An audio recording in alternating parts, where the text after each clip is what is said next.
This show is brought to you by Safety FM.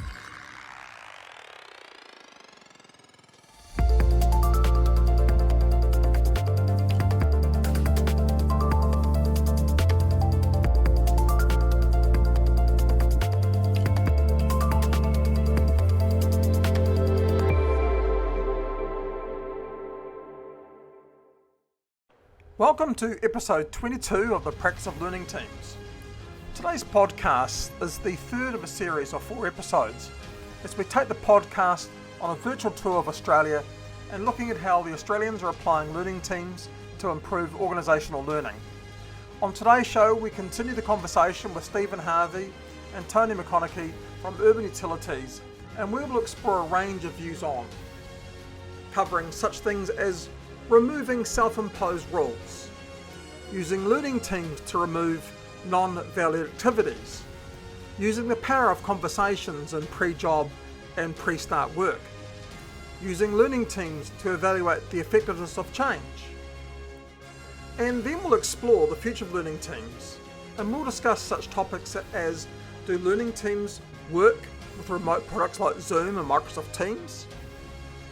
Do using learning teams function outside of safety? We'll talk about the safety 1 versus safety 2 debate, or should it just be about learning organisations? We then look at the value of being a learning organisation, and we wrap up by talking about looking for opportunities for improvement or opportunities for alignment. Please join me now as Tony McConachie carries on the conversation. But there was a really good report from Deloitte a few years ago which talks about the huge red tape problem that Australia is currently faced with, and it talks about the fact that there's something like, I think it was $70 billion worth of unimportant, non-regulated, non-legislated rules that companies self-impose on themselves. Yeah. So we try and really reinforce the fact that the health and safety world has completely gone mad and bonkers over the last 20 years, and we need to try and unwind and unpick some of the unnecessary rules. So trying to bring the conversation of a learning team back into some rigour and structure off the back of it, which is that's been one of our challenges initially over the first couple of years, but we're getting a little bit better at that. Yeah, because it's easy for systems to bloat, as we call them. And it's really interesting that as we go through the recovery phase post-COVID-19, as economies get a bit harder, I think organisations are more ripe to optimise and remove waste rather than bloat the system, which is what sort of naturally happens over time. Because we all love to add stuff. I mean, adding stuff must look good. I mean, I was talking to a board the other day, and I said, if your team spent 2 weeks doing an ICAM investigation and came up with one recommendation, how would you feel about that? And they said, well, we'd expect a lot of recommendation for 2 weeks. I said, that's your problem. Mm-hmm. That's your problem. Yeah, the health and safety world provides lots and lots of opportunity to add. So you've got investigations, you've got audits, you've observations. It's a whole string of adding. You don't actually have roles that are designed to take away. It'd be great if there were actually just decluttering advisors out there that are just taking away and only keeping critical safety of work stuff in the system. Absolutely. You're talking about adding, but we actually used the learning team approach to take away a document. So our frontline workers had to complete like a Take 5 risk assessment process when they were performing work.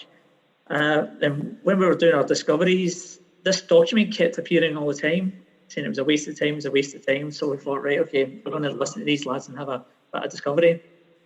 So we've probably done about 5 or 6 learning teams actually on this document, and what we found is that it was just of no use to the guys at all. So basically they were sitting in their vehicle completing this pre-start risk assessment and then going to the job to talk about the job. So we wanted to align that.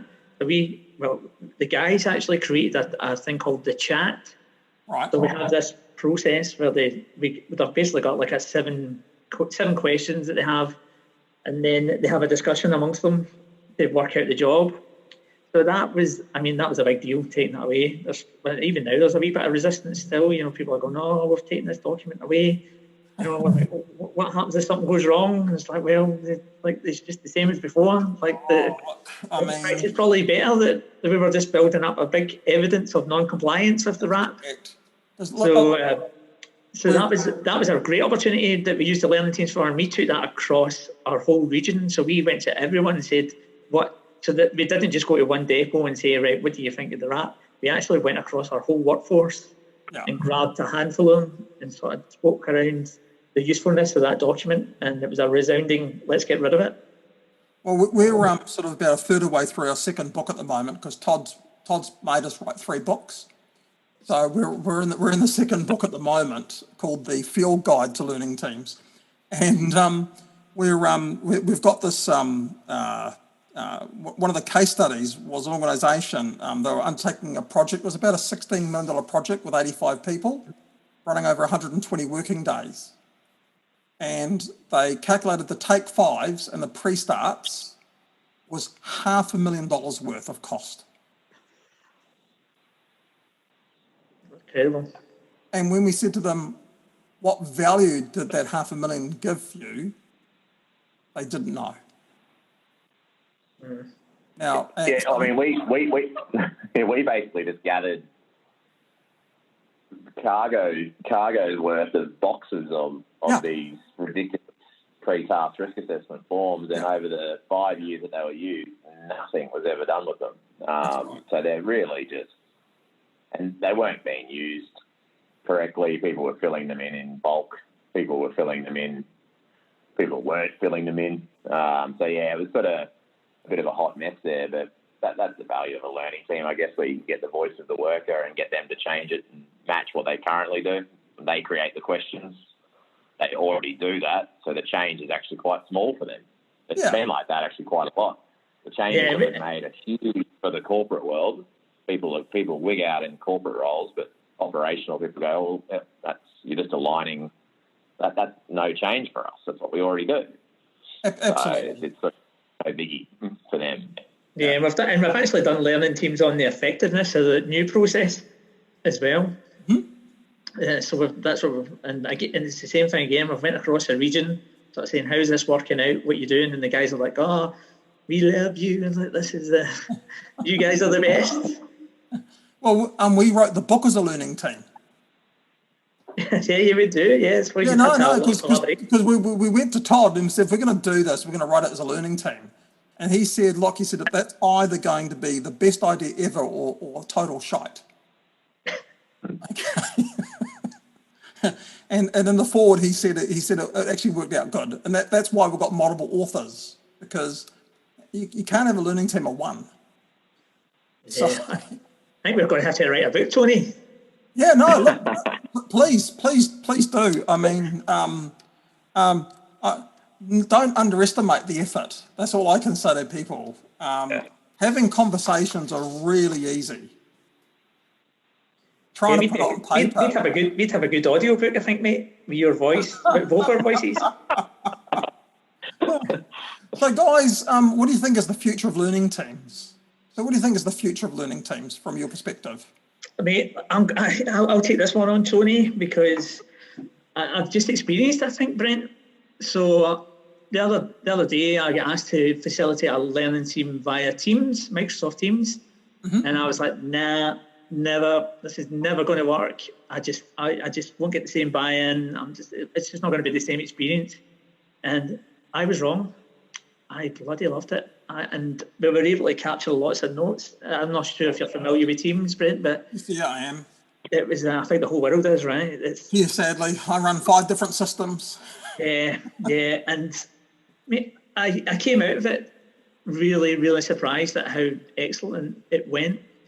And I think that might be something for us to explore in the future, because we have a lot of people sort of displaced across the region, and I think there might be something in this where we could get the guys on a camera in their vehicles, because the guys have tablets, so we'll be able to communicate with them on the job at that time, and sort of, I mean, it has to be facilitated really well.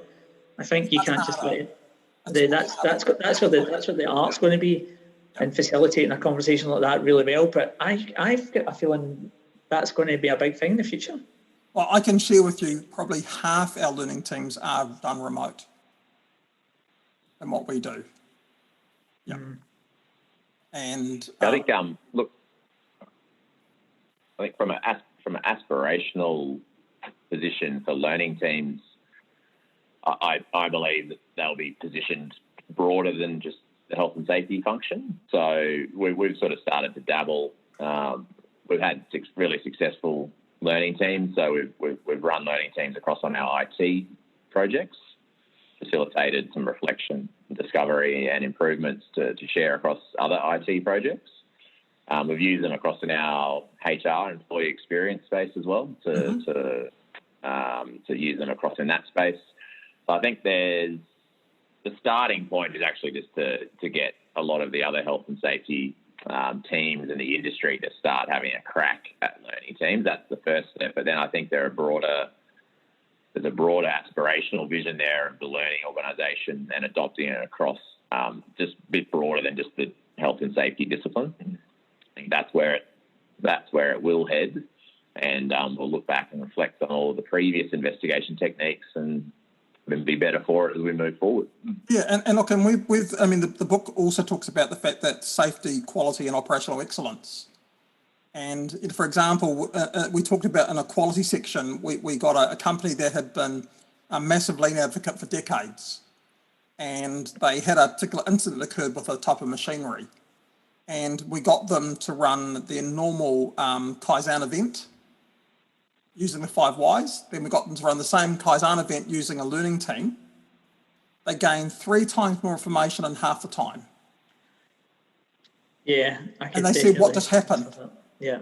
What just happened? And we said, well, look, the thing here is your 5 whys is a branching process. And that creates what we call rabbit holing. Okay? Because someone jumps onto it and they go all the way down, and then they realise it doesn't go anywhere and they have to come all the way back up. Whereas the learning team was simply about that whole pyramid of building that layering and layer and layer and layer and giving that depth and that context. And what they worked out was that it was quicker to get all that depth and context rather than doing a 5 whys. I mean, you've just made me think of something there. Like, sometimes I think learning teams leave us with more questions. Like, if I explore a particular topic and the guys do start going down that rabbit hole, then me being curious as I am, I'll start going, oh, tell me more about that, tell me a bit more about that, and then I'll bring it back in. And then at the end of it, I'll be like, oh, just look at this, we've got even more questions. But it sets us up for our next one, though. That's correct. When we start theming it, we can go, all right, next time we'll have a discussion around like lone worker or mobile phone use in vehicles or something like that. So that's probably the one criticism. You'll just end up with lots more questions. Yeah. If that's such a bad thing, means you. It's not a bad thing. It's only a bad thing if we don't do anything about it. Correct. Yeah. And like anything. I mean, if people participate in a process and don't learn from it or don't form part of the solution, why would they bother? I mean, I in all the work that I've done, no one ever thanked me for the investigation. Every learning team, people say, when can we do more? Yeah. You know? Now, it's bizarre. It's totally bizarre. And we did one in the healthcare sector recently. And I took the H&S team with me. And they sat there saying, what the hell's going on? We've just learnt more in 30 minutes than in a whole year about this topic. And they said, what just happened? And I said, well, people were just sharing their knowledge, sharing their understanding. That's all that happened. And of course, they were a bit horrified because the data set, didn't look good. But what they learnt was that having these fixed or rigid rules didn't function for that type of environment. Yeah, the reason I'm smiling and laughing is because it's what we hear all the time as well. It's like, what, how did that just happen? How did you capture so much information in an hour or 2 hours? It probably leads us to one of the challenges with learning teams as well. Is we do actually come up with significant numbers of opportunities that aren't health and safety related. So, a recent around excavation and trenching, there was a whole bunch of improvement initiatives around KPIs and rostering, allocation of appropriate contractors to support the complex parts of the work. Just the actual functions of the delivery of that type of role. So it's sort of, you provide those broad opportunities to a leadership group, and sometimes the capacity or the authority or the empowerment to resolve some of those can be really, really sticky. Mm-hmm. So it sort of sometimes hits a little bit of a bottleneck of being able to actually have a crack at some of those things. So there's a challenge there around, sometimes you feel like, you're going to get told to put back in your little health and safety box, and you're getting a bit too broad and away from the actual topic itself. Yeah, so it's about that sort of focus event and how to make use of those other learnings. The good news is those learnings are going to stay there. They don't become stale. I think part of the trick in what we're saying is how do we get the workers to, because we talk about there's micro change and macro change. So, when people are exposed to dynamic risk, a lot of that variability is expressed at a micro change level. And of course, when you're on choir, you're seeing a macro change, not the micro change. So one of the things that what we're doing at the moment is how to get those groups to self-adjust within those micro changes themselves, and how to gather business intelligence that then informs the organisation if the system is actually able to support successful work.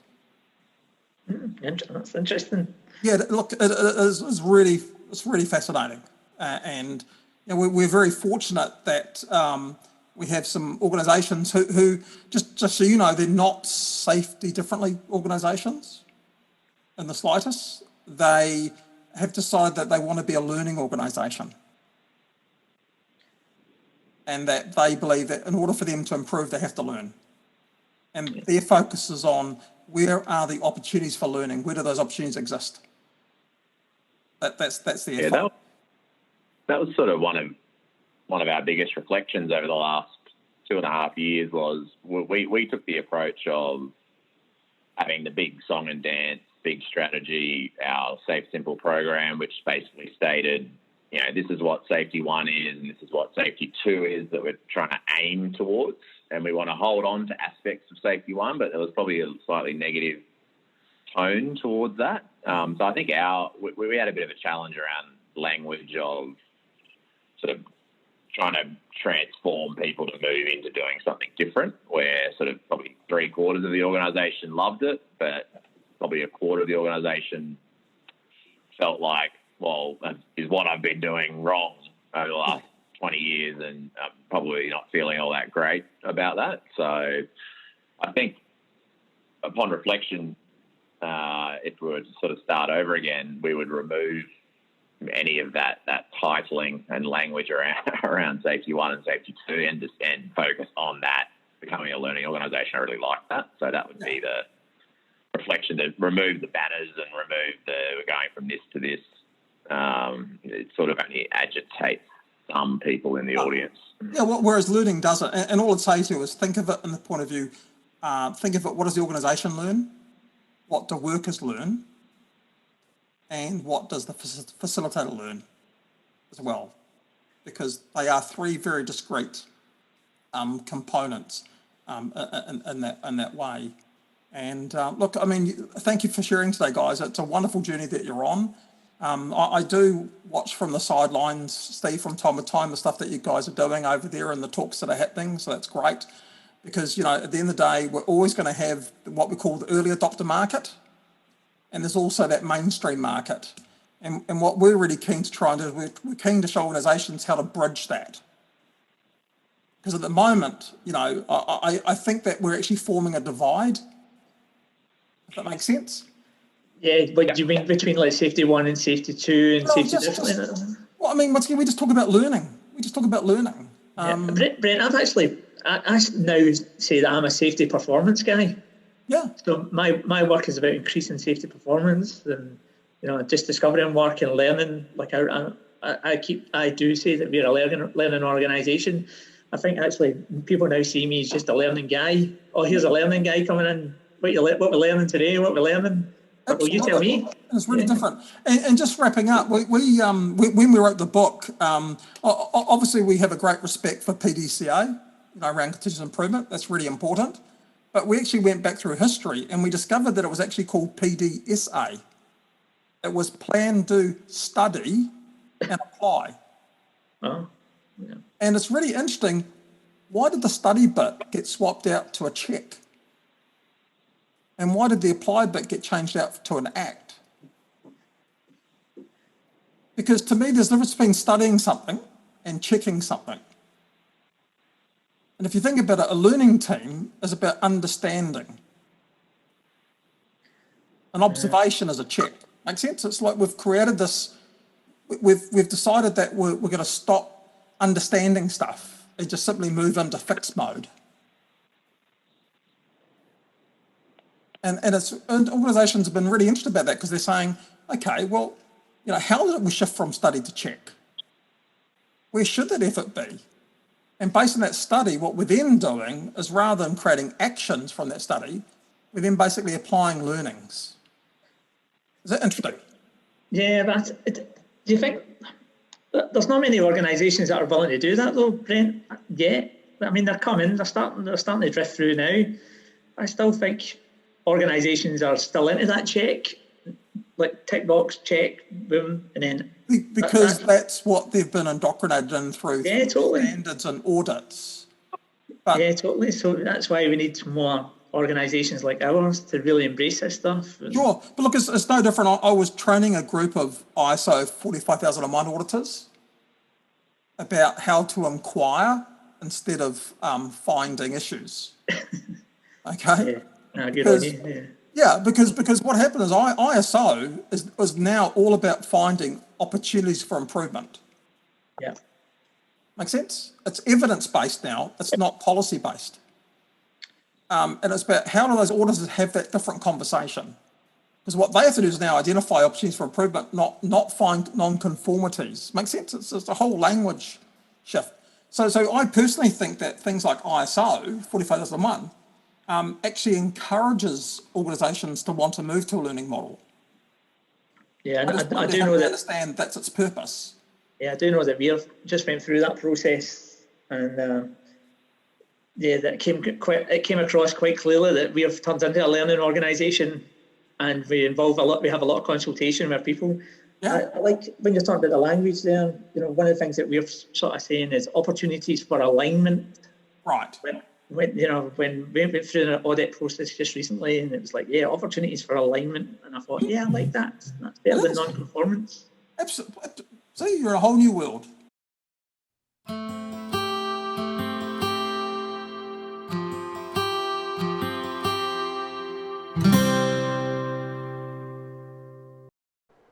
What an amazing conversation with Stephen and Tony.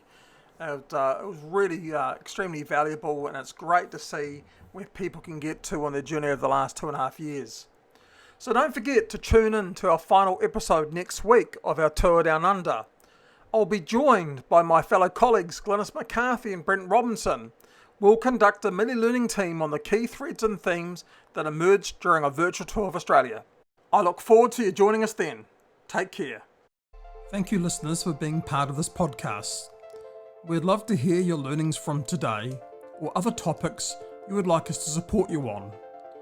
Go to www.podcastlearnings.com and be part of the community practice of learning teams at www.learningteamscommunity.com. The views and opinions expressed on this podcast are those of the host and its guest and do not necessarily reflect the official policy or position of the company. Examples of analysis discussed within this podcast are only examples. They should not be utilized in the real world as the only solution available, as they are based only on very limited and dated open source information. Assumptions made within this analysis are not reflective of the position of the company. No part of this podcast may be reproduced, stored in a retrieval system, or transmitted in any form or by any means, mechanical, electronic, recording, or otherwise, without prior written permission of the creator of the podcast, Jay Allen.